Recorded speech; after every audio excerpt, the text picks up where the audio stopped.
Coach, is there any secret to getting? We've seen Jizzle play well, like he did, 2 nights ago. Dan play well, Seamoss play well. What's the secret to getting those guys going at the same time? Because that feels like it hasn't happened yet in conference play. Yeah, well, I think that means that there's a lot of better basketball in front of us. If that, I agree with you. But getting everybody to, play closer to their potential collectively in league, we don't feel like that's happened yet, and I think that's a positive way of looking at it, because that means we're going to be playing some better basketball when it does happen. And if there's secret sauce to how to do that, I'd already used it. But I think, like anything, it's a trivial answer, but it's the truth. Is you keep grinding at it every day.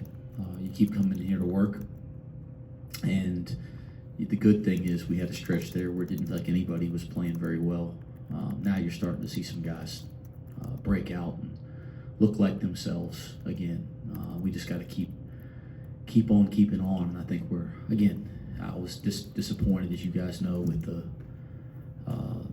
the outcome of the Texas Tech game. I was disappointed with the defense, the rebounding, the loose balls, and that type of thing. But I do think over the last 3 games, we're starting to play better basketball as a team. So when you look at it over the last 3, there's some things that are happening in a positive way. I went home and watched BYU Colorado that night. How are they compared to Texas Tech as a 3-point shooting team? Very prolific, like Texas Tech. In that sense, Scott, they just, as you saw that game, I watched it as well. They can rain threes like Texas Tech can do. They probably get to them slightly differently, but the same thing. You got to get set in transition, not give them up. You can't give them up on offensive rebounds like we did against Texas Tech. And they're, again, their style of play is subtly or significantly different, but the same idea. You got to guard the 3-point line. Obviously, offense before last game, it wasn't up to par, and you kind of emphasized that. Did you kind of see a natural thing of when the players put pressure on being better offensively, that the defense might have suffered a little bit? It's probably a pretty easy conclusion to come to when you've been really consistent for the most part defensively, and you've had a lid on it, and then all of a sudden the lid comes off a little bit, and then you're not good defensively. I don't know if it's that simple, but the fact of the matter is we got to try to put 40 minutes together in the aspects that we can be good in and the aspects that we value, and we didn't do that in the last game. But again, I think of the last 3, hopefully we're getting some confidence as a group that we're trending in the right direction. Coach, you talk about defending the 3-point line. Trevor Nell is a guy who kind of lit things up for BYU last time you guys were out in Provo with 9 threes. Talk about what he's able to do. Yeah, he's a guy that every time he comes off a screen, every time he catches the ball in transition or just around some of the action they run, he's a guy that can just rise up and shoot it even when you're right there and you're guarding him. We've seen that before. I think he did that all year in league as well. Obviously coaching change, the styles change a little bit, but the way that some of those returning players are playing within the new program is very, very similar to how they played last year with a different coach. So they're still playing very similarly, those returning guys, in terms of the way that they're looking for their shot or playing aggressively, especially off the 3-point line. Has there been a glaring issue with getting out rebounded over the last 5 games? Has there been an issue that stood out on tape with your guys on your end? Yeah, physicality. That's been a glaring weakness. Going after loose balls with 2 hands, 2 feet. I mean, you can't reach for a loose ball. You got to take your body to a loose ball. It's like a fumble in football. You might pick up a fumble with 2 hands. That ain't good enough. You got to take your whole body and put it on it. And I think some of the rebounding stuff is technique. Some of it's physicality. Some of it is habit of going to the offensive board, which has been really poor recently. And then, some of it is going to get the damn thing. just securing the damn ball. What's the challenge as a staff? The offense, you need to get the offense on track, so you spend a bunch of time in practice on offense to still keep the things that you do well, the defense, the rebounding, where maybe it's not as much of a focus in practice. Not saying it's not a focus, but you're spending more time on the offense to stay sharp in those areas that are your backbone, while you're also working to increase the things that are, not where you want them. Yeah, I think that's two things. You have limited practice time with the so does everybody. Just again, I'm not complaining and whining, not doing that. I'm just answering the question. I try to be very respectful and always answer your questions honestly. I think first off, you have limited practice time, so how you allocate that practice time is extremely important in terms of the practice planning. And you mentioned it. You can't lose sight of the things that you're doing well and the things that you've created some identity on. So you have to keep touching on those, and then you have to keep attacking things that you have to improve or you have to evolve and address, and you still have to prepare for the next opponent. So the allocation of that is a puzzle, and that's our job as coaches to put that puzzle together as best as we can. Our players need to make sure that we maximize with intention and seriousness and focus every single minute that we have out there, because again, that time is limited in conference play, especially given our league schedule this year. And then Wes, obviously you mentioned Tuesday night after the game that Aziz was a little banged up there heading into Texas Tech. Do you just have an update on him heading into this, and how did he respond after Tuesday night? I actually haven't seen him yet. We were off yesterday due to NCAA rules. He was in there this morning getting treatment, and went through his strength conditioning workout, but I have not seen him yet on the floor in practice. So knowing him and some of the things that he's dealt with the back before, my guess is he's not 100% today, and we'll make sure we make the right decisions and manage that the right way. See if we can do our job to get him in the best shape we can get him in for the game at BYU on Saturday. You didn't see as much of Saunders last year, and then they've got the new kid Igor that seems to be a pretty good passer. What are your thoughts on those two? Yeah, Saunders is so aggressive on the catch. That's what I've seen. He does a great job of attacking closeouts and straight line driving, and his floater has become so dynamic. You've just seen that develop. He's always had a lot of game, but he can shoot the ball, and again, he's playing with those returning players are playing very similar with the freedom to catch and shoot that they did last year in all situations. So you have to be alert to his shooting, but he's doing a great job of straight line driving and attacking. And if he can't get to the basket or make the right decision, he's got a nice floater or push shot from 4, 5, 6, 7, 8 feet that looks extremely consistent. He even does a good job of drawing fouls doing that. The freshman, I don't want to mispronounce his name. He's terrific. We've seen, if you're a freshman that's impacting this league, you're terrific. He's terrific, and I think people have him slated as a high draft choice. And you can see why when you watch tape. He's like a point guard.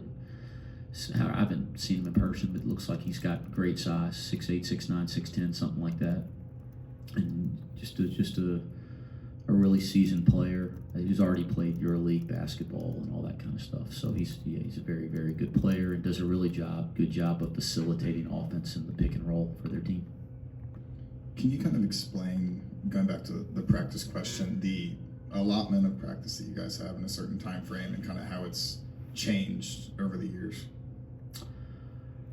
What do you mean? Like in what sense? Like you say practice is limited. Like how do you have to split up how much you practice in a given week, or how has it changed? Yeah, it's simple. I mean, last year we played 18 league games in 10 weeks. Now we're playing 20 league games in 10 weeks. So that's just more games where there were some buys last year. And then when you have a bye, you might have a 5 or 6 day stretch without a game, and you could kind of get back to some preseason type practice, at least the length, maybe address some things or spend more time on some things. I think when you're playing a game, every 2 or 3 days, and we played Tuesday, Saturday, so I understand people go, well, that my math ain't that bad, but because of they have to have an off day, you're generally either 2 days out from a game when you're practicing or 1 day out, and and you're obviously cognizant of their body and their legs and that type of stuff, because you don't want to run them into the ground, because again, 20 league games, I think that's a trick too, that you're still fresh in February, into January, February. So I just think it's a different dynamic. Again, this isn't complaining, because it's what everybody has to deal with. We knew that, all fall, and we talked about that a lot. It's why we worked really hard on some of our foundational principles, even into December, in ways that we wouldn't, because we knew we wouldn't have as much practice time after Christmas. But when you want to make some adjustments and changes, that's probably where it's a little bit more difficult than a year that you're playing 18 league games after Christmas. Coach Williams was here the other night. Losing sucks. Does he help comfort you at all after games like that? Yeah, there's nothing that you can help with how you affected by losing. We're all so highly competitive. We all take it hard. But so again, answer your question directly. I don't know about all that, but I've been incredibly fortunate that there's some people in my life as mentors and that have helped me grow as a coach and are still helping me grow as a coach, that are people like Coach Williams, and sometimes people think that it's easy to say that because he's a Hall of Famer and all that kind of stuff, and I played for him, but he's actually very present in my life as a coach, which is special for me. Not just showing up, but on the phone and watches all of our games and all that kind of stuff. That's fortunate. How would you assess the screening from your offense over the past couple games? Inconsistent. There's some times that you can replay the game and you'll see some really effective, not just screening's two guys working together, right? So setting a screen is important, but using a screen and setting up a screen is equally as important. So it's not always just the screener, it's both guys. And I think you'll see some times where that dynamic, whether it's in pick and roll or in a pin down or a flare or back screen, I think you'll see some examples where that stuff is executed at a high level, and I think you can see some examples where it's not. And that's the execution side of things that we'll attack when we get on the practice floor today. When you have a guy like Dan that gets hurt and misses the time that he did, Mm-hmm. and then you see kind of the inconsistent play, people are going to wonder, is it still bothering him? What's the nature of that? But is it something for him where it's just refinding that rhythm, or is it something that he's going to have to deal with all year? Yeah, I think first of all, he's healthy. He's healthy. I don't think there's any question on his health. He feels 100%. He's not favoring his knee or anything like that. But the second thing I'd say is, it's college basketball at this level. It's a long year. There's ebbs and flows. There's ebbs and flows physically. Connor Hickman's been out for a while, for example. I have complete belief in Dan's ability. I know he didn't play his best game against Texas Tech. I have complete belief in his ability. He'll respond. Dan will play elite basketball this year. You guys are asking about Jizzle shooting, for a while now, and he shot it well, here the other night. So it's the same thing. It's not something that I'm worried about. I think the sooner that all these guys can play their best basketball, the better it is for our basketball team. But I have complete confidence and belief in all of them. As a follow-up, especially rebounding, which has kind of been his, greatest natural ability, that hasn't been up to his past standards. How do you get him back on track there? Or are you using him in different ways where he's maybe getting back to defend or being used to kind of try to start transition offense? Is it different because you're using him in a different way? No, we have to do a better job of him making sure that he's playing to one of the things that was always his greatest strength, right? His game has evolved, he's matured, he's worked at his game. So we're not going to hold him back. But at the same time, when he was 17 years old, and we saw him down at Under Armour with Philly Pride, the first thing that stuck out was going and getting every damn ball off the board. And he's been able to do that in this league. He's been able to do that his whole career, and we got to get back to doing that because it's so impactful for him and our team. You guys won in the altitude in Boulder.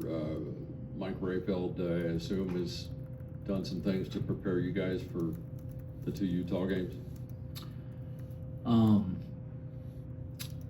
Yeah, I mean, I don't know about I don't really know that. Let me just say it like this before I stumble over my words, but when it comes to the stuff that happens, strength conditioning or sports performance, it's an area that I don't have to micromanage at all, because the guy that runs that area does it at the highest level. So I have no idea if he does anything different or not for an altitude game. But I know this, our guys are getting the best physical preparation that you can get because of the guy that leads them down there. And so I don't have an answer, but I also don't poke my nose in there. He says we need to lift, we lift. He says we need to do something, we do something. He says we need to eat, we eat. That's how much I trust him.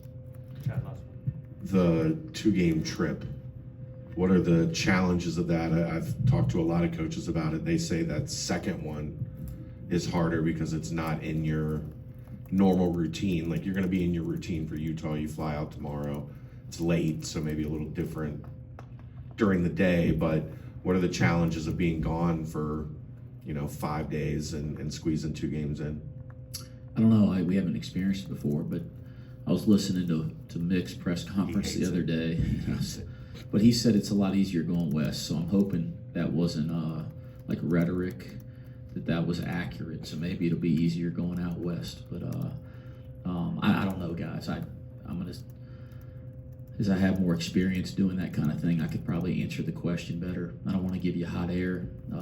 My focus is on what we can control right now, and I don't have any experience with 5-6 day road swings, but people do it successfully in the NBA all the time. People do it all throughout college basketball now, so I haven't put a lot of thought into it. You're not going to 70 in LA, though.